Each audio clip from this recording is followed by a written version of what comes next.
ఈ ఫోటో చూడగానే మీకు అర్థమై ఉంటుంది నేను దేని గురించి వీడియో చేస్తున్నాననే విషయం. అమ్మ అనే పదం గురించి చెప్పడానికి కానీ, అమ్మ గురించి చెప్పడానికి కానీ చాలా విషయాలు అయితే ఉన్నాయి.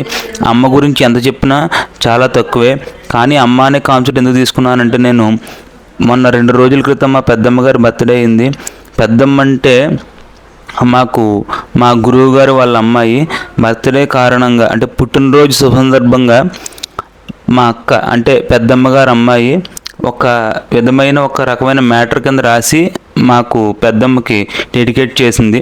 కాబట్టి నేను దాన్ని మీకు ప్రత్యేకంగా చెప్పబోతున్నాను.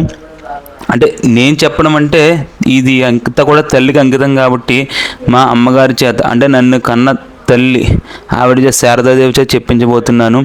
మీకు ఎవరు రాశారనేది క్లారిటీగా చెప్పలేదు కదా. శ్రీనివాస్ వైఫ్ ఆఫ్ లలిత, ఆవిడకి యూట్యూబ్ ఛానల్ కూడా ఉంది.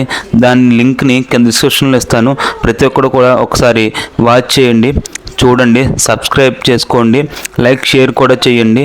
ఇప్పుడు అమ్మ అనే పదానికి మీకు ఇంకా ఏమైనా తెలిస్తే కింద కామెంట్ రూపంలో చెప్పండి.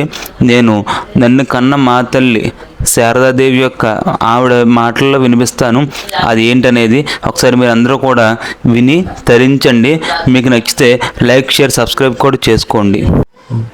అనురాగం అమ్మ, ఆప్యాయత అమ్మ, ఇంటికి చుక్కాని అమ్మ, ఈశ్వర ప్రతిరూపం అమ్మ, ఉన్నత శిఖరం అమ్మ, ఊహకు అందని ప్రతిరూపం అమ్మ, ఋతురాగం అమ్మ, అందానికి అందం అమ్మ, కరుణకు రూపం అమ్మ, గలగల పారే సెలయేరే అమ్మ, చక్కని రూపం అమ్మ, జయ జయనాదం అమ్మ, తన్మయ రూపం అమ్మ, దరహాసం అమ్మ, నయనానందం అమ్మ, పరమపావనం అమ్మ, బంగారు రూపం అమ్మ, మంచి ముత్యం అమ్మ, ఎదలోయల్లో అమ్మ, రమ్యమైనది అమ్మ, లావణ్య రూపం అమ్మ, వరాల జల్లు అమ్మ, శశివెన్నెల కాంతి అమ్మ, సుమగంధం అమ్మ.